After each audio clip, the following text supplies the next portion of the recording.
ওরকম মানে 2 মার্কসের যে কোশ্চেন্স গুলো আসবে না না না সেরকম আমি আজকে দেখাবো। দেখো আমরাও তো এটা সেট করিনি কোশ্চেন गुलो, ठीक है। We are also not, we also don't know कि मैकआउट कैसे तुम लोग का वो करेगा, ठीक है। लेकिन हम तुम लोग को एक सजेशन टाइप का दे सकते कि ऐसा करके जाओ तो शायद हो सकता है। Okay, so we will try to solve some problems today, ठीक है। जैसे ज्योमेट्रिक डिजाइन में कैसा आ सकता है 2 मार्क्स का, देखो तुम लोग को 5 मार्क्स को 2 मार्क्स में कन्वर्ट कर देगा तो ऑब्वियसली पूरा डिजाइन ऐसा भी नहीं देगा, उससे कुछ पोर्शन कोई स्टेप, जैसे सपोज हम लोग का डिजाइन ऑफ सुपर एलिवेशन में 4 स्टेप है तो 4 स्टेप नहीं देगा, या फर्स्ट स्टेप ही दे दिया, ठीक है। ये सेकेंड स्टेप से कैलकुलेशन करने के लिए बोले, but you have to understand the problem very well कि ये कौन सा कहाँ से प्रॉब्लम दिया गया है। ओके, तो आज हम एक दो प्रॉब्लम ट्राई करेंगे और एक दो एमसीक्यूज भी ट्राई करेंगे, देन वी विल सी कि थोड़ा बहुत हम लोग थोड़ा टफ टाइप का, मतलब I have chosen questions from IAS. Okay, IAS का जो भी है वहाँ पे क्वेश्चंस, और तुम्हारा जो भी मतलब जो गवर्नमेंट सर्विस में आता है प्रॉब्लम्स और गेट रिलेटेड टाइप का भी प्रॉब्लम, ऐसा कुछ हमने सिलेक्ट किया है, एमसीक्यू सिलेक्ट किया है, तुम लोग थोड़ा देख लो आज। ओके, सब नहीं कराएंगे, जितना हो सकता है। अगर क्लास तुम लोग को स्टडी लैब नहीं मिलेगा तो I will continue like this remaining classes. Okay, तो जैसे कि ये वाला सपोज यहाँ पे हमने दिया था तुम लोगों को एमसीक्यूज। ओके, 506 स्क्रीन विजिबल है सबको? Yes ma'am. Yes ma'am. Okay okay, so देखो ये वाला ऐसा टाइप का कुछ क्वेश्चंस आ गया, ठीक है। ये जो नागपुर रोड प्लान, ये देखो फर्स्ट चैप्टर से है, रोड डेवलपमेंट प्लान, ठीक है। तो बोलेगा कि ऐसा भी दे सकता है कि कौन सा प्लान पहले आया, कौन सा उसके बाद आया, ये भी है। फिर उसका हर कुछ स्पेसिफिकेशंस हमको जानना पड़ेगा। ओके, जैसे तुम्हारा ये है,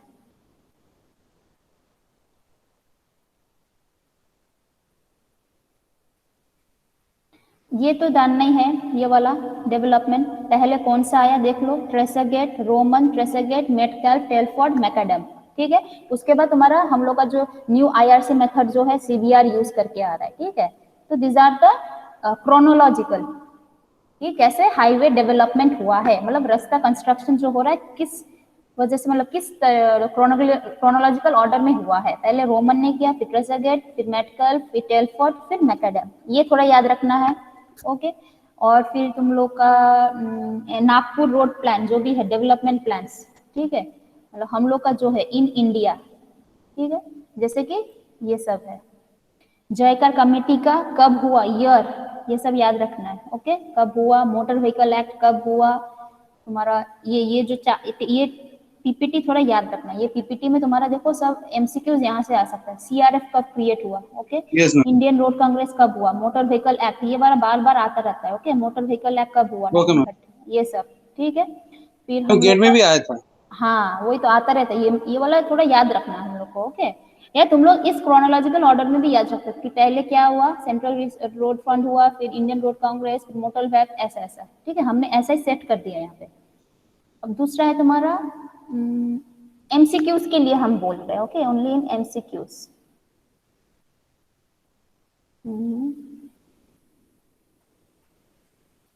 ये जो है फर्स्ट रोड डेवलपमेंट प्लान क्या था, नागपुर था, ठीक है। इसमें देखो क्या क्या इन लोग का क्या क्या क्लासिफिकेशन ऑफ रोडवे, मतलब as per Nagpur road plan हम लोगों ने रोडवे को इस कैटेगरी में रख दिया है कि नेशनल हाईवे बनाना पड़ेगा, state highway, major district road, other district road, village road, ठीक है। And this is the criteria, या इन लोग का क्या बोलते हैं ऑब्जेक्टिव। देखो कि इन लोग का ऑब्जेक्टिव था कि 2 लाख किलोमीटर रोड कंस्ट्रक्ट करना है विद इन 20 ईयर्स। ये 20 ईयर रोड डेवलपमेंट प्लान भी बोल सकते हैं हम लोग। ओके, तो फर्स्ट 20 ईयर रोड डेवलपमेंट है नागपुर, और यहाँ पे कौन सा पैटर्न इन लोगों ने फॉर्म किया है, स्टार एंड ग्रिड, जो कि ऐसा है, देखो स्टार एंड ग्रिड, ये वाला पैटर्न इन्होंने फॉलो किया था। यही वाला क्वेश्चन देखो यहाँ पे आया है। अब यहाँ से बोलो कौन सा होगा, फर्स्ट क्वेश्चन का आंसर क्या होना चाहिए, स्टार एंड ग्रिड देख लो, ऐसा पैटर्न है, ठीक है। This are the radial line, ये भी रास्ता है, ये भी वेब जैसा टाइप का, ये भी रास्ता है। ओके, रास्ता को हम लोगों ने ऐसा पैटर्न में कंस्ट्रक्ट कर देना, और ये जो एरिया है छोटा छोटा स्पेस जो है उसमें मतलब सेंट्रल बिजनेस डिस्ट्रिक्ट, मतलब कोई मतलब रेसिडेंशियल होगा, कुछ घर वर होगा, कुछ दुकान वुकान होगा ये स्पेस में, और ये सब है कनेक्ट जो कर रहा है ऑल दिस, ये जो लाइन है this are the roadway. Okay, ये पैटर्न फॉलो कर रहा है नागपुर रोडवे प्लान।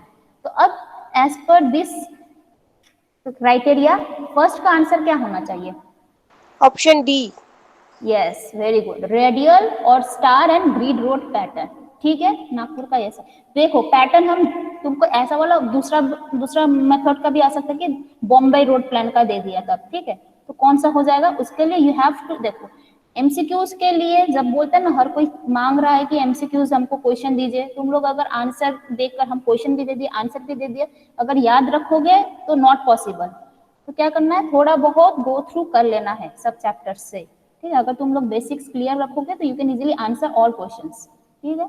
अब जैसे तुम्हारा बॉम्बे में देखो, बॉम्बे में तुम्हारा ये वाला एक्स्ट्रा आ रहा है, देखो 10 लाख किलोमीटर पिछले में भी था, इसमें भी उतना ही लाख किलोमीटर कंस्ट्रक्ट करेंगे, लेकिन एक्स्ट्रा क्या आ रहा है यहाँ पे, एक्सप्रेसवे। वहां पे एक्सप्रेसवे नहीं था, ये 5 सिर्फ था, अब इसमें क्या हो रहा है, नेक्स्ट में हम लोगों ने और ऐड कर दिया कि हमको 1600 किलोमीटर का एक्सप्रेसवे भी बनाना है। ओके, एंड ये जो रोड डेंसिटी है इसका ये वाला है, मतलब पर स्क्वायर किलोमीटर इतना रोड हमको चाहिए। तो ये सब एमसीक्यूज में आएगा, ये जो हम ब्लैक ब्लैक करके दिए यही सब एमसीक्यूज में तुमको देगा। ओके, तो वैसे यहाँ पे देखो, यहाँ पे जैसे था 10 लाख था, अब थर्ड में क्या हो रहा है 12 लाख प्लस एक्सप्रेसवे कितना है 2000, पिछले में कितना था बॉम्बे सेकेंड में 16, इसमें 2000, ठीक है। इसमें रोड डेंसिटी था 32, इसका रोड डेंसिटी है 16, फर्स्ट नागपुर का है 16, ठीक है, थोड़ा बढ़ा दिया। फिर रोड डेंसिटी है तुम्हारा, मतलब 1 किलोमीटर स्क्वायर एरिया में इतना किलोमीटर रास्ता हमको बनाना है, थर्ड में 82 हो गया है, ठीक है। अब ये जो है लखनऊ रोड प्लान का जो कौन सा पैटर्न कर रहा है, square and grid. Okay, square and grid होगा ये वाला,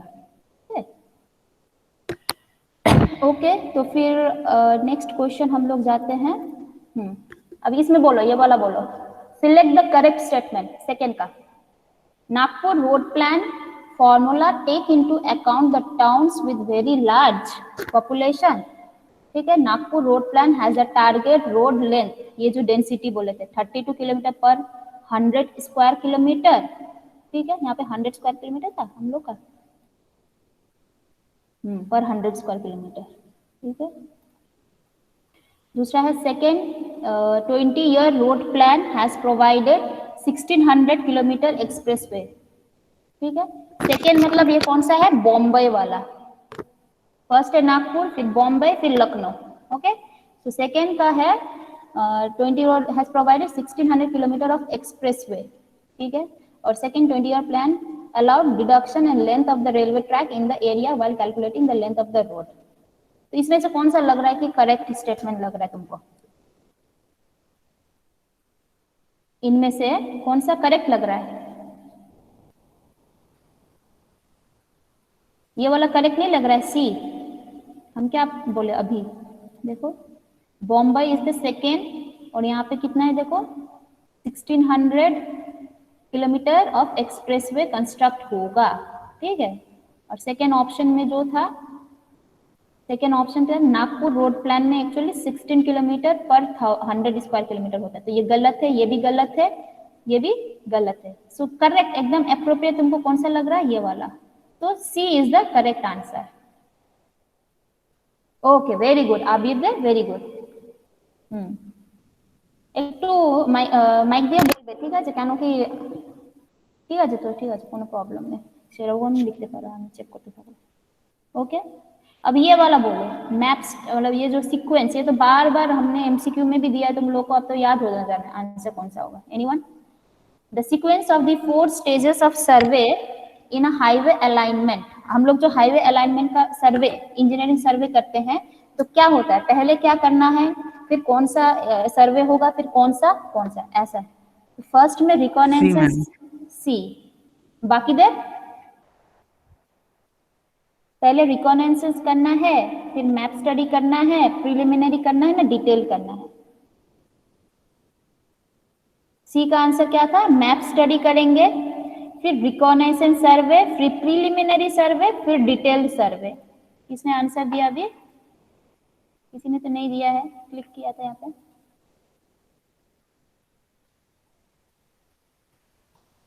इसका भी हम लोग आंसर ऑलरेडी पढ़ ही चुके हैं। ये देखते हैं हाईवे अलाइनमेंट में, चैप्टर में।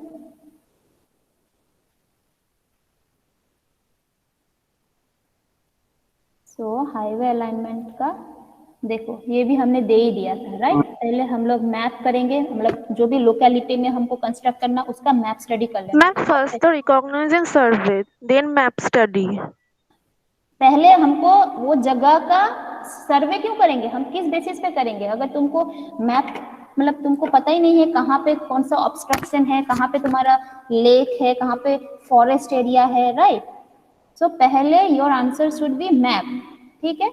फिर उसके बाद हम लोग जाएंगे रिकॉनाइसेंस सर्वे, मतलब ये है प्रिलिमिनरी से और मतलब कम डिटेल में हम लोग सर्वे करेंगे। अब प्रिलिमिनरी में हम लोग इंस्ट्रूमेंट लेके जाएंगे लेकिन डिटेल में नहीं कर रहे हैं, राइट। अब उसके हिसाब से फिर हम लोग फाइनल लोकेशन एंड डिटेल करेंगे। तो ये चैप्टर भी तुम लोग देख सकते हो, ऑलरेडी हमने एक्सप्लेन कर दिया है कि कौन सा में क्या क्या काम करना पड़ता है, बट एमसीक्यूज में ये बार बार आता है। So this is the tradition, ये वाला देख लो, ओके। पहले map, reconnaissance, preliminary, final, okay. Clear everyone? Yes ma'am. Okay, so answer C, very good, जिसने आंसर किया, ओके। अब देखो, the shape of the camber best suited for cement concrete pavement, ये वाला आएगा तुम लोग का ज्योमेट्रिक, यहाँ पे थोड़ा हैप्पीजेड है, ओके। ज्योमेट्रिक डिजाइन में चले जाएंगे हम लोग। The shape of the camber best suited for cement concrete pavement. तो सीमेंट कंक्रीट पेवमेंट क्या होता है? Basically we will put the slab, okay. और बिटुमिनस में क्या होता है? हमको कंस्ट्रक्ट करना है, वहां पे जाके हम लोग ले कर रहे हैं, एक बिटुमिनस कंक्रीट का ले कर रहे हैं, राइट। मिक्सचर को ले करके हम लोग रोल कर रहे हैं, वो मतलब कंस्ट्रक्ट कर रहे हैं। लेकिन यहाँ पे क्या कर रहे हैं? In cement concrete we are placing the slab, ठीक है। तो स्लैब जहां पे होता है वहां पे पैराबोलिक हम लोग कंस्ट्रक्ट नहीं कर सकते, कैम्बर मतलब ऐसा कर्व नहीं हो सकता है, ओके। स्ट्रेट लाइन का मतलब है कि ये एक स्लैब हो गया, ठीक है, और ये वाला एक स्लैब हो गया। सो कैम्बर ये है ना, ये जो वर्टिकल राइज जो है, क्रॉस सेक्शनल राइज, उसको बोलते हैं। मतलब रास्ता हम लोग का कैसा होता है? बेसिकली जब प्लेन होता है, मतलब बिटुमिनस से होता है, तो हम लोग चाहते हैं कि आइदर पैराबोलिक हो, राइट, या क्या होता है, एक स्ट्रेट होता है, फिर पैराबोलिक, फिर यहाँ पे स्ट्रेट, ठीक है। अब बोलो इनमें से कौन सा हम लोग सीमेंट कंक्रीट के लिए कर सकेंगे, बना सकेंगे अपना रास्ता? This is the cross slope, तुम लोग एकदम सामने से रास्ते को काट दो और तुम सामने से देख रहे हो, ओके। अकॉर्डिंग टू यू तुमको कौन सा लग रहा है? ये वाला सही कैम्बर दे सकते हैं in case of concrete pavement, या ये वाला, या ये वाला? Straight line ma'am. हाँ, स्ट्रेट लाइन, क्योंकि स्लैब तो स्ट्रेट रहता है, राइट। लेकिन बाकी ये सब हम बिटुमिनस कंक्रीट में हम लोग कर सकते हैं वाला, okay. So 4 is A, okay, very good. दूसरा क्या है? For waterbound macadam roads in localities of heavy rainfall the recommended value of camber. देखो ये तो हम मतलब जनरली हम बोलेंगे कि क्या, ये थोड़ा देख लेना है तुम लोग को। ज्योमेट्रिक डिजाइन में बहुत सारा टेबल्स रहेगा जो हम बोले थे, ठीक है। कैम्बर का कितना होना चाहिए, हेवी रेनफॉल में क्या है, लो रेनफॉल में क्या है, ठीक है। ये थोड़ा तुम लोग को देखना है, बट इसका आंसर हम बोल देंगे, आंसर इज बी, ओके। ये जो कैम्बर कितना होना चाहिए, कितना ये वाला ज्यादा स्टीप होगा ना कि कम स्टीप होगा, it is dependent only, it is dependent on which factor. ये कैम्बर का वैल्यू किस चीज के ऊपर डिपेंड करता है? डिपेंड करता है तुम्हारा camber, why we provide camber for drainage purpose, मतलब बारिश का पानी आके यहाँ पे स्टैंड स्टिल कंडीशन में ना हो के क्या हो जाएगा, यहाँ से आके ड्रेनेज में नीचे चला जाएगा, जिससे कि पानी अंदर पेनिट्रेट ना कर पाए, राइट। कैम्बर का काम तो वही है। तो हमको कुछ स्लोप देना है, अब वो स्लोप कितना ज्यादा देना है ना कि कम देना है, it depends upon the condition वहां का, वो हेवी रेनफॉल एरिया है ना कि लेस रेनफॉल एरिया है ना कि मीडियम रेनफॉल एरिया है, ओके। तो depends upon the rainfall condition, also depends upon the type of the road, ठीक है। मैकाडम रोड एक होगा, सीमेंट कंक्रीट रोड एक होगा, बिटुमिनस रोड एक होगा। अब बोलो किस रोड में हमको ज्यादा स्टीप देना पड़ेगा, क्रॉस स्लोप स्टीप पर होना चाहिए, मैकाडम में ना कि तुम्हारा कंक्रीट सीमेंट कंक्रीट में ना कि बिटुमिनस में? पहले बोलो कौन सा ज्यादा अच्छा क्वालिटी का पेवमेंट है? मैकाडम है ना, बिटुमिनस है ना, कि तुम्हारा cement concrete? Bituminous ma'am. Bituminous, ठीक है। तो जो ज्यादा अच्छा क्वालिटी का है तो वहां पे हम लोग को स्लोप उतना ज्यादा देने का जरूरत नहीं है, ठीक है, क्योंकि वहां पे कम स्लोप देने से भी वो बारिश का पानी चला जाएगा और अगर घुस भी जाएगा तो वो ज्यादा इफेक्ट नहीं कर पाएगा, ठीक है। लेकिन बिकॉज यहाँ पे already this is water proof, ये जो टॉप सरफेस है ये क्या होता है, it is water proof, right. हम लोग बिटुमिन क्यों देते हैं? जिससे कि पानी पेनिट्रेट ना हो जाए और सबको एग्रीगेट्स को बाइंड करके रखे, ठीक है। लेकिन वाटर बाउंड मैकाडम में क्या होता है? वाटर बाउंड मैकाडम में ओनली एग्रीगेट्स, फाइन एग्रीगेट्स, ये सब फिलर, ये सब देकर ही हम रास्ता बनाते हैं। तो उससे ऑलरेडी अगर बारिश का पानी घुस भी गया तो देन इट विल मतलब बहुत जल्दी फेल हो जाएगा, इसलिए हमको वहां पे ज्यादा स्लोप देना पड़ता है, ओके। तो ज्यादा स्लोप मतलब ये वाला वैल्यू देखना उतना ही ज्यादा बढ़ता जाएगा, ओके।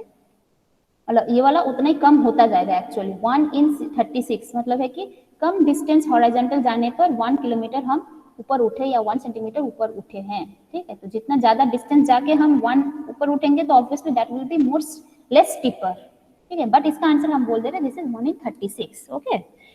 नाउ ये वाला बोलो, इसका क्या होगा? इसका सबको आंसर देना है, everyone. Option D ma'am. Option D. D, wait, okay. बाकी देर ऑप्शन कौन सा बोलो? ये 6 नंबर का topping side distance, all, yes, क्योंकि फॉर्मूला याद रखो, टॉपिंग साइड डिस्टेंस का फॉर्मूला क्या था? याद है किसी को? VT क्या था? VTR plus yes, VTR plus yes V square by 2GF, right. ये वाला फॉर्मूला था। देखो यहाँ पे F है, तुम्हारा टोटल रिएक्शन टाइम भी है, इसमें स्पीड भी है, V भी है, एफिशिएंसी मतलब ये जो है कोफिशिएंट ऑफ फ्रिक्शन के ऊपर ही डिपेंड करता है एफिशिएंसी, ठीक है। तो ये भी है, सब है। So all of this, okay okay. अब ये वाला भी बार बार आया है क्वेश्चंस, ओके। ये वाला भी थोड़ा कंफ्यूजिंग है लेकिन आया है। अब ये वाला देखकर बोलो तो इसका आंसर क्या होगा? When the path travel along the road surface is more than the, सुनो अच्छे से पढ़ो, ओके। क्या है?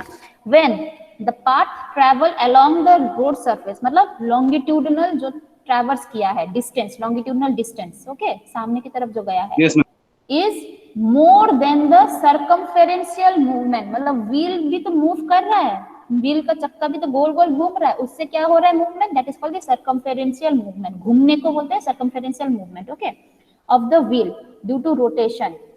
तब क्या होता है? जब तुम्हारा मतलब गाड़ी जो फॉरवर्ड डायरेक्शन में जो गया है distance, longitudinal distance, if that is greater then the rotation of the wheel, मतलब गाड़ी रोटेट कर रहा है और ओके उससे कोई जो भी circumferential distance, that is circumferential distance, okay, और गाड़ी सामने की तरफ लॉन्गिट्यूडनली जा रहा है, that is the path travel along the road surface. तो कब कंडीशन आएगा? तुम्हारा ये सर्कमफेरेंशियल मूवमेंट मतलब गाड़ी सामने की तरफ बढ़ रहा है, सामने चला जा रहा है, लेकिन रोटेट नहीं कर रहा है, गाड़ी का चक्का रोटेट ही नहीं कर रहा है। इसका मतलब यही है, मतलब जो लॉन्गिट्यूडनल डिस्टेंस ट्रैवल कर रहा है that is more than the rotation. अब रोटेशन हो ही नहीं रहा है लेकिन गाड़ी एकदम मूव करता जा रहा है। ऐसा होता है कभी? कब होता है? तुम्हारा गाड़ी का चक्का, यस, गाड़ी का चक्का मूव नहीं कर रहा लेकिन फिर भी तुम सामने की तरफ बढ़े जा रहे हो या साइड में बढ़े जा रहे हो, ऐसा हो रहा है। तो कब होता है? That is basically due to skidding, मतलब तुमने ब्रेक अप्लाई किया, तुम्हारा गाड़ी का चक्का मूव करना बंद हो गया, लेकिन बिकॉज ऑफ इनर्शिया मोशन या कुछ वजह से क्या हो रहा है, तुम्हारा स्किड करके सामने की तरफ जा रहे हो, that is called the skidding. अब जब ये उल्टा हो जाएगा तब हो जाएगा क्या? मतलब तुम्हारा गाड़ी का चक्कर घूम रहा है लेकिन सामने गाड़ी नहीं बढ़ रहा है, तो दैट इज स्लीपिंग। तो this occurs in muddy area. देखना गाड़ी का रोटेशन हो रहा है, चक्का रोटेशन हो रहा है लेकिन सामने बढ़ ही नहीं रहा है, दैट इज स्लीपिंग, गाड़ी स्लिप खा रहा है। और स्किडिंग है, तुमने ब्रेक अप्लाई कर दिया, रोटेशन बंद हो गया लेकिन your vehicle is moving forward, okay, that is skidding. ये वाला थोड़ा देख लेना, बार बार ऐसा टाइप का आता है लेकिन घुमा फिरा के। अब ये वाला बोलो, coefficient of friction is less when the pavement surface is smooth and wet. Yes, smooth and wet. कोई फ्रिक्शन ही नहीं होगा, पानी रहने से भी वो स्मूथ ही हो जाएगा। स्मूथ मतलब कोई रेजिस्टेंस नहीं है, राइट, वेरी गुड, तो डी। अच्छा, इसका तो आंसर सबको पता होना चाहिए, 10 का बोलो। Camber in the road is provided for Effective Drainage. drain. Yes effective drainage, very good.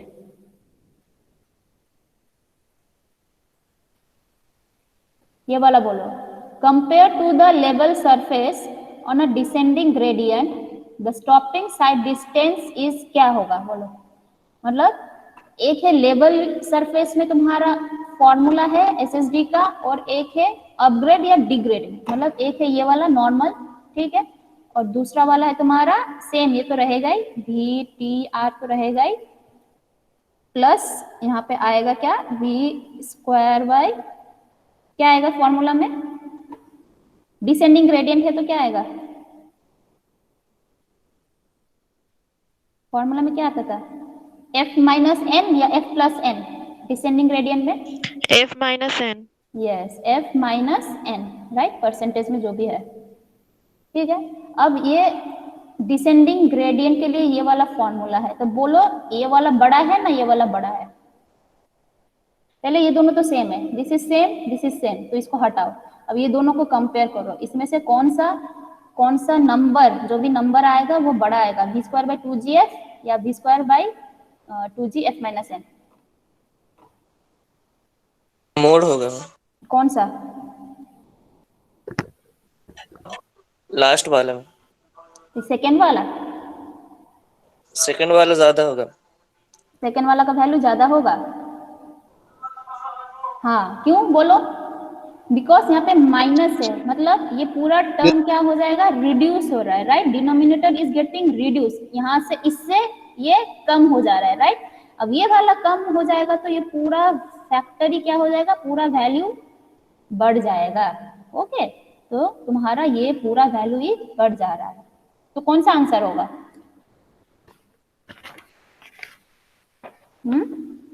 SST value 11 का बोलो, बी होगा। तो तुम्हारा answer is More. More, very good, clear है ना। अब वैसे तुमको हाँ। एसेंडिंग ग्रेडियंट का क्या हो जाएगा, लेस हो जाएगा, क्योंकि यहाँ पे प्लस आ जाएगा, मतलब ये फैक्टर बढ़ गया है, ये फैक्टर बढ़ गया, मतलब ये पूरा फैक्टर घट गया है, तो इससे ये वाला फैक्टर घट गया है, तो लेस हो जाएगा। अब ये वाला बोलो, ये क्या होगा, ये दिखाई दे रहा है सबको, हाँ। थोड़ा एमसीक्यू करके हम कुछ प्रॉब्लम्स में जाएंगे, ओके, जितना बाकी का टाइम में। देखो ये क्या होगा, on a single lane road with 2 way traffic, ठीक है, सिंगल लेन रोड मतलब ये है 3.5 मतलब एक ही व्हीकल यहाँ पे रह सकता है, ओके, तो सिंगल लेन रोड और 2 वे ट्रैफिक मतलब इधर से भी व्हीकल आएगा, इधर से भी व्हीकल आएगा, ठीक है, मतलब एक व्हीकल इधर से आएगा, एक व्हीकल इधर से आएगा, okay, so the minimum stopping side distance is equals to 2 times the stopping size distance. very yes, हाँ, अगर 2 लेन 2 वे ट्रैफिक होता है तो सिर्फ एसएसडी एक ही व्हीकल का एसएसडी हमको कैलकुलेट करना है। अगर ऐसा कंडीशन है 1 लेन 2 वे ट्रैफिक तो इसका भी एसएसडी है, इसका भी एसएसडी है, ठीक है, तो दोनों को ऐड कर देना है, तो इसका व्हीकल स्पीड 1 है, इसका भी सेम स्पीड है, तो ऑब्वियसली इसका एसएसडी विल बी सेम, तो ट्वाइस ऑफ दोनों का एसएसडी ऐड करेंगे तो twice of SSD, very good. अच्छा, अब ये वाला थोड़ा देख लेना है, ये सब तुम लोग ज्योमेट्रिक डिजाइन में मिल जाएगा, ठीक है। अब आएंगे थोड़ा प्रॉब्लम हम देखते हैं, ओके, ये वाला बोलो, ये इसका प्रॉब्लम क्या होगा, इसका आंसर सेम इसी का फंडा है। If a stopping distance is 60 metre then minimum stopping sight distance for 2 lane 2 way traffic, simple, जल्दी जल्दी, इसमें ज्यादा टाइम नहीं देना है, कौन सा होगा देखो, 60 metre ma'am. Very good, 60 metre. हम क्या बोले थे, 2 लेन 2 वे ट्रैफिक का एक ही एसएसडी होता है, तो 60 मीटर, ओके, वेरी गुड, ठीक है। अच्छा, ये सब बोल देते हैं, ये सब थोड़ा याद रखना है। ओके, ये जो रेंज है टेरेन का कौन सा होगा, क्रॉस स्लोप, ये सब। ओके, हाँ ये वाला थोड़ा देख लो, ठीक है। If B is the wheel track of the vehicle and H is the height of the center of gravity above the road, ये वाला कौन सा चैप्टर से आ रहा है? ये वाला आ रहा है तुम्हारा geometric design chapter from super elevation, ठीक है। सुपर एलिवेशन में ये वाला आएगा, ओवरटर्निंग, स्किडिंग, ये सब टर्म।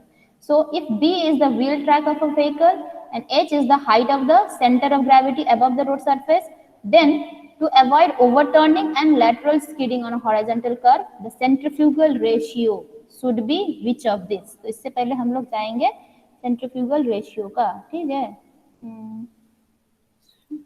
देखते हैं इसमें,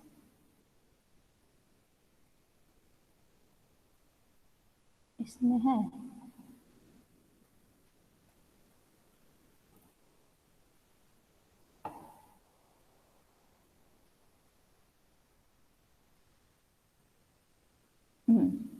ये जो है, ठीक है।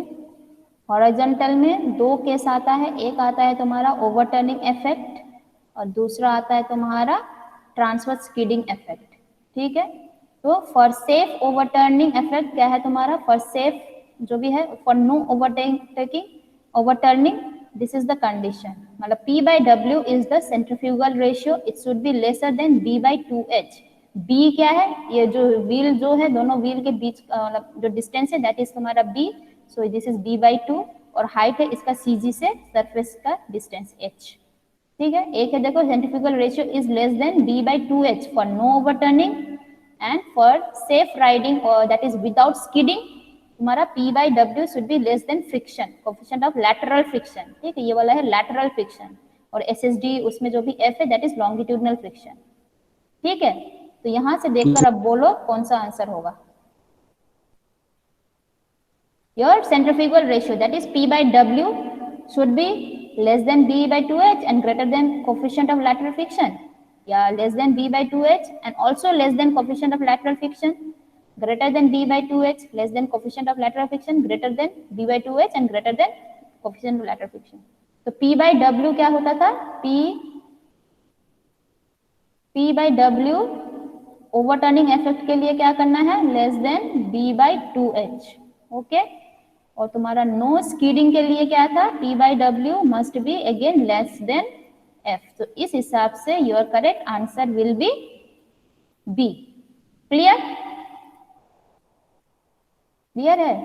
Yes, ma'am. हाँ मैम, हाँ मैम। ओके, ठीक है।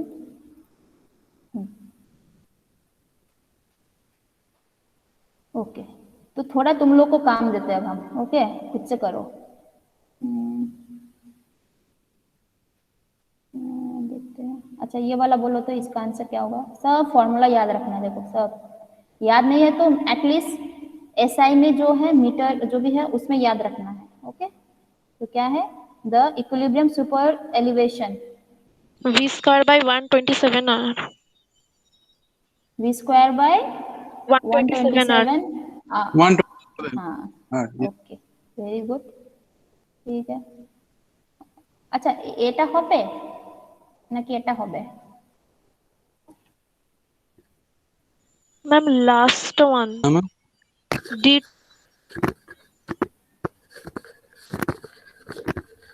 Ma'am, yes ma'am. क्या यस मैं बोलो? D1. D. Yes, ma'am. The equilibrium super elevation required to counteract the centrifugal force fully करना है, ठीक है। मतलब वहां पे तुम्हारा कोई फ्रिक्शन रहेगा ही नहीं, F will be 0। तो फॉर्मूला क्या था? डिजाइन का क्या था? पहले हम लोग डिजाइन कैसे करते थे?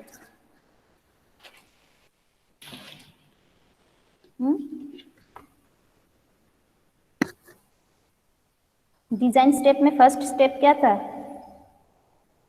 डिजाइन में C होगा ma'am, 0.75 V square by 100। 0.75 B square by 127R। हाँ, उसे कैलकुलेट करते ही ma'am V square by 225 R आ जाएगा। हाँ, यस सी, ठीक है। दूसरा क्या है, कैलकुलेट द मिनिमम अवेलेबल, ये वाला देखो, इसका क्या होगा, ये वाला भी बार बार आता है, ये 31, तो उससे पहले कुछ था प्रॉब्लम। पहले ये वाला देखो, select the correct statement. Psychological extra widening depends on the number of traffic lens, मतलब एन के ऊपर डिपेंड करता है साइकोलॉजिकल। तो साइकोलॉजिकल का फॉर्मूला क्या था, साइकोलॉजिकल वाइडनिंग का फॉर्मूला, एक्स्ट्रा वाइडनिंग का फॉर्मूला था तुम्हारा ये दिस प्लस दिस, ठीक है। Mechanical widening plus psychological widening. Mechanical में तुम्हारा n²/2r, ठीक है, और ये है तुम्हारा v, capital V by, and this is empirical, ये हमने डिराइव किया था but this is empirical, okay. So capital V by 9.5 √r, ये फॉर्मूला देख लिए हो। मैकेनिकल में तुम्हारा नंबर ऑफ लेंस डिपेंड करता है, इसमें डिपेंड नहीं करता है, okay. So based on this what will be the answer, correct answer. इसमें देखो, psychological extra widening depends on the number of traffic lens, गलत, राइट। मैकेनिकल वाइडनिंग में होता है n, बट साइकोलॉजिकल में नहीं है, so this is not the correct answer. Mechanical extra widening depends on the speed, speed का formula था nl²/2r था, राइट, nl²/2r, तो ये भी गलत है। Psychological extra widening depends on the length of the wheel base, length of the wheel base तो तुम्हारा आता है किसमें, इसमें आता है मैकेनिकल में, this is L is the length of the wheel base, इसमें V भी नहीं है, तो सेकंड भी गलत, थर्ड भी गलत, ओके। अब बचा fourth, psychological extra widening depends on the speed, yes, ये जो फॉर्मूला है देखो साइकोलॉजिकल का, ये स्पीड पे डिपेंड करता है, ओके। सो ये correct answer is D, okay. Is it clear? Yes ma'am. अब हिली रोड में तुम लोग का एक्स्ट्रा वाइडनिंग देखो, एक्स्ट्रा वाइडनिंग हम लोग कहाँ कहाँ पे दे सकते हैं, आउटर एज में भी देख सकते हैं, इनर एज में भी दे सकते हैं, ठीक है। जो ज्यादा रेडियस का है, बड़ा कर्व है, उसमें हम दोनों साइड में देते हैं, inner and outward, inner as outer as, ठीक है। लेकिन हिली रोड में क्या होता है, शार्प होता है, शार्प तुम्हारा कर्व होता है, तो शार्प कर्व में we need to provide extra widening fully on the inner side, इसका आंसर विल बी बी, ठीक है।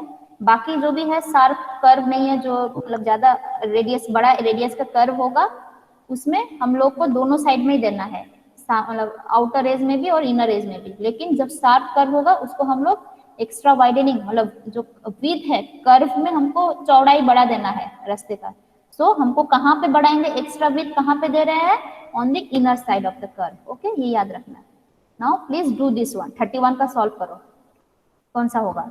The mechanical extra widening required, mechanical सिर्फ, okay, required for 10.5 meter wide pavement on a horizontal curve of radius r meter is given by, formula क्या है, formula है तुम्हारा ये mechanical का फॉर्मूला, nl²/2r, nl²/2r है, ठीक है।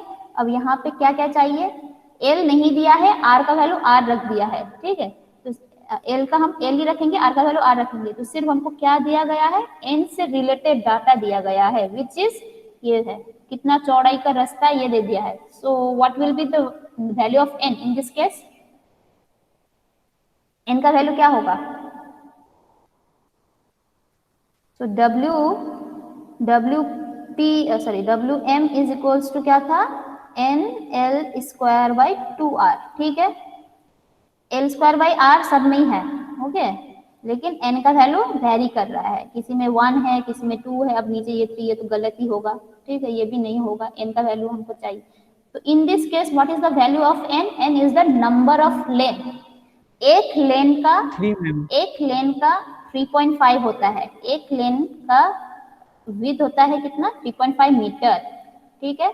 अब यहाँ पे तुम्हारा टोटल विड्थ कितना है, रास्ता मैम 3, यस, तो 10.5 डिवाइड बाय 3.5 करेंगे तो approximately your n will be 3, तो answer will B 3l²/2r, right. यहाँ पे n के जगह पे 3 पुट कर दोगे तो option is D, 3l²/2r, clear.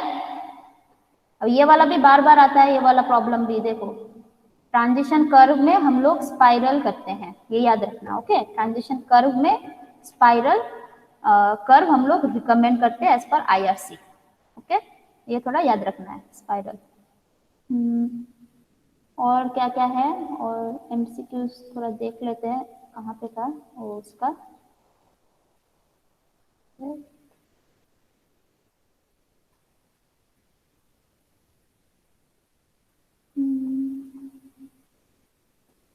ये वाला देखो, ग्रेड कंपनसेशन से रिलेटेड प्रॉब्लम, यहाँ से तुम्हारा पूरा आ रहा है। अब देखो ज्योमेट्रिक डिजाइन का प्रॉब्लम आ रहा है। ओके, तो परसेंटेज कंपनसेशन या we can say grade compensation भी बोल सकते हैं। Okay, in gradient for ruling gradient of 4 and horizontal curve of radius 760 metre कितना है।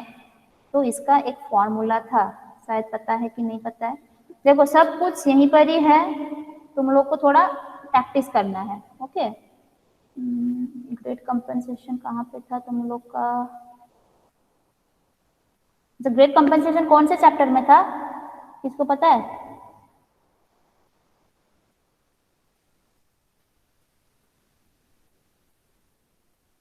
पहले बोलो तो ग्रेड कंपनसेशन हम क्यों देते हैं? ग्रेड कंपनसेशन कहाँ पे आता है? ये वाला टर्म ग्रेड कंपनसेशन आता है जहाँ पे तुम्हारा ग्रेडियंट भी है प्लस कर्व भी है। कहीं पे जो प्लेन रास्ता है, प्लेन एरिया है, वहां पे सिर्फ कर्व होता है, तो वहां पे ग्रेडियंट नहीं होता है, तो वहां पे ग्रेड कंपनसेशन करने का जरूरत नहीं है। ठीक है, ग्रेड कंपनसेशन मतलब है रिडक्शन इन द ग्रेडियंट। तो हमको कहाँ पे रिडक्शन करना है? जहाँ पे तुम्हारा देखो ये वाला क्या है, ग्रेडियंट ऊपर भी बढ़ रहा है, और यहाँ पे देखो ये लेवल भी ऊपर भी बढ़ रहा है और कर्व भी है। तो in this case due to gradient there will be grade तुम्हारा रेजिस्टेंस होगा, and due to curve there will be curve resistance. तो दोनों ही रेजिस्ट कर रहा है, तुम्हारे मूवमेंट को क्या हो जाएगा, तुम मूव नहीं कर पाओगे, ऊपर नहीं चढ़ पाओगे, राइट। तो कोई भी लोड लेकर कैरी नहीं कर पाओगे इन सच केसेस। तो इन दैट केस हमको क्या करना है, जो भी ग्रेडियंट है, रूलिंग ग्रेडियंट, उसको थोड़ा कम कर देना है, that is called the grade compensation. और कितना कम करना है, this is the formula, 30 plus R by R is the formula. ठीक है, यहाँ पे तुमको दे दिया है क्वेश्चन, देखो क्या है, percentage compensation in gradient of the ruling gradient, मतलब इतना ग्रेडियंट ऑलरेडी है, अब इसको हमको रिड्यूस करना है। तो कितना रिड्यूस करना है, इसके लिए क्या चाहिए, R का वैल्यू चाहिए था। तो कैलकुलेट करो कितना रिड्यूस होगा। 30 प्लस, कहाँ पे गया, ये है 30 plus R by R। Okay, तो तुम्हारा R का वैल्यू है कितना, 760, राइट। तो कितना होगा कैलकुलेट करके, 760 प्लस 30 बाई 760, तो 30 प्लस 760 डिवाइडेड बाई 760, 1%, यस 1.0 मतलब 1%, सो B, क्लियर। तो ऐसे कैलकुलेट करना है। ओके, सेम ये वाला भी वही दिया है, यहाँ पे तुम्हारा इतना दे दिया है। अब यहाँ पे क्वेश्चन क्या है, यहाँ पे क्वेश्चन घुमा के दिया है, देखो इफ द रूलिंग ग्रेडियंट, यहाँ पे बोला था कितना रिड्यूस करेंगे, कैलकुलेट फॉर्मूला पुट करके हो गया, लेकिन यहाँ पे क्या करना है, कितना आफ्टर रिडक्शन कितना ग्रेडियंट होगा। सेम मेथड से हमको वही निकालना है, कम ग्रेड कंपनसेशन। ठीक है, this was the original gradient, using the formula we will calculate कि कितना रिड्यूस करना है। ठीक है, अब ये वाला क्वेश्चन है what is the compensated gradient, मतलब दिस माइनस फॉर्मूला यूज करके जो भी आएगा we will get compensated gradient. Okay, तो ये भी तुम लोग प्रैक्टिस कर लेना। Okay ma'am. ये क्लियर है? तो हाँ मैम, हाँ मैम। इतना था, ये वाला रेडियस के लिए कितना ग्रेड रिड्यूस करना है वो निकालो, लेकिन क्वेश्चन क्या गया है, कितना आफ्टर रिडक्शन कितना होगा, मतलब ये था आफ्टर इतने से माइनस कर दोगे so we will get grade compensation. Okay, मतलब कंपेंसेटेड ग्रेड, मतलब माइनस करने के बाद कितना होगा। अच्छा, हम एक एग्जांपल दिखाना चाहते थे, आ गया, तो क्या बोलते हैं, ये वाला बहुत बार आया है, देखें हम, कोई ये वाला भी गलत दिया है, तो volume is equal to density into speed, ये याद रखना है।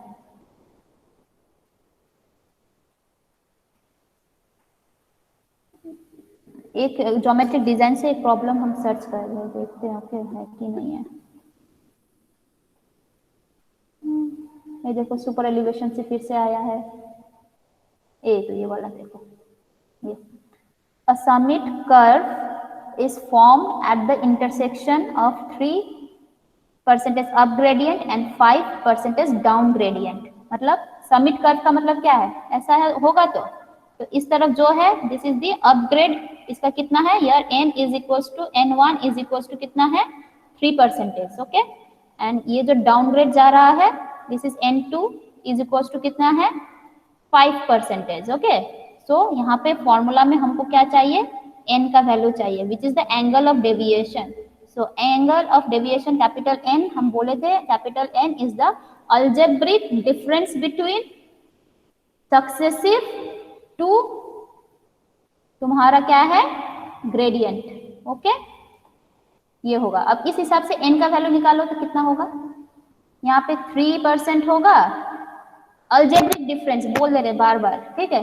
So this will be, this n1 value will be +3 and this n2 value will be -5. So what will be the value of n then? N will be equals to +3, yes, +3 minus of -5 which is your 8. देखो minus minus plus हो जाएगा तो 3 + 5 is equals to 8% is the n, ठीक है।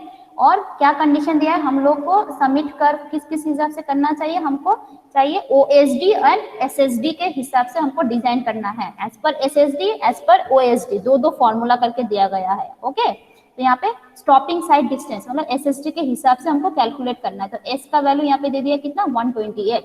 सो let us go to the vertical curve में देते हैं, देखो समिट कर्व कहाँ पे है, समिट कर्व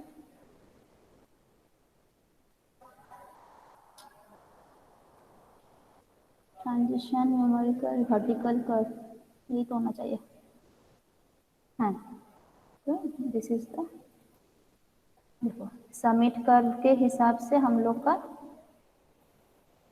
देखो based on SSD, based on OSD, ठीक है। SSD में ये क्राइटेरिया याद रखना है, H मतलब इसका आई लेवल साइड, गाड़ी का मतलब ड्राइवर का आई लेवल कितना है सरफेस से, that is 1.2 metre above the surface, और ऑब्जेक्ट का डिस्टेंस कितना है that is 0.15 metre, where OSD में सिर्फ आई लेवल का ही हमको देखना है, ठीक है। तो 1.2,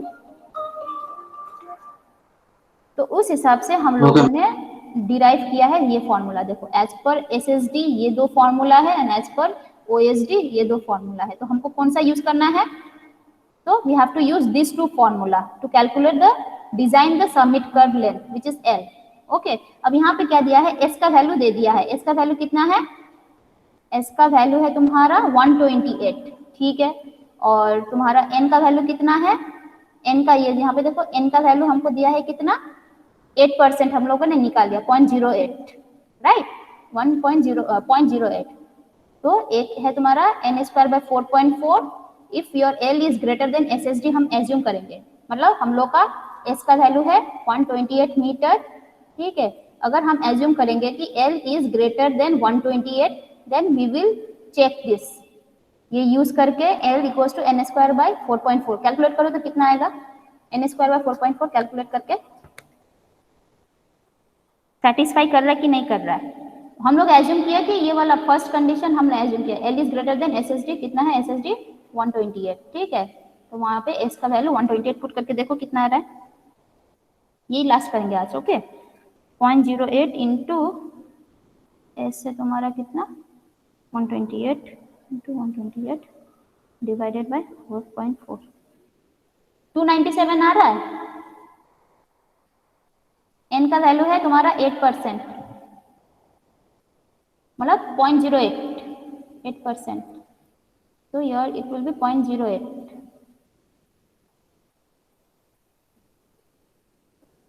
हाँ। तो N 0.08 इंटू 128²/4.4 कितना आएगा, एनीवन? 297 मैम। 297, ठीक है। दैट मीन्स हम लोगों ने एज्यूम किया था L का value should be greater than SSD कितना था 128, और हम लोग का L का value as per this formula आ रहा है 297 विच इज सेटिस्फाइंग, ठीक है।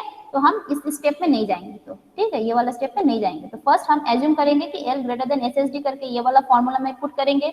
अगर ये वैल्यू 128 से लेस आता then we have to go for the second trial, मतलब सेकेंड ये वाला फॉर्मूला में हम जानते हैं।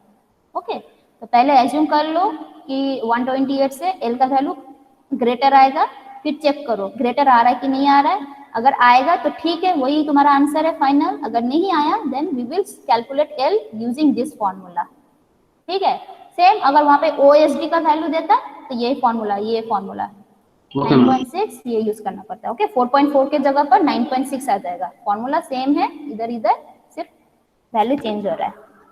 ओके, ऐसा वाला प्रॉब्लम देखना कि बहुत बार तुम लोग को दिया रहता है, ये वैल्यू कर्व से मैक्सिमम प्रॉब्लम देता है। ओके, तो हम बहुत सारा प्रॉब्लम देखे थे वहां पे वैल्यू कर्व से ही आता है। ठीक है फिर, ओके आज के लिए इतना ही करते हैं। ओके ओके ओके ठीक है। मैम हाँ, मैम मैम बोलो बोलो मैम बोलो। इससे पहले कभी आपने वो एमसीक्यू का वो सेशन किया था पहले कभी? हाँ मैम, एमसीक्यू हाँ का किया तो था। हम एमसीक्यू का किया था, हमको याद नहीं एक्चुअली। हाँ मैम, हुआ था मैम। इस सेमेस्टर के लिए मैम? हाँ मैम, क्विज वाला एक बार किया था। क्विज में बहुत पहले, वो स्टार्टिंग में। नहीं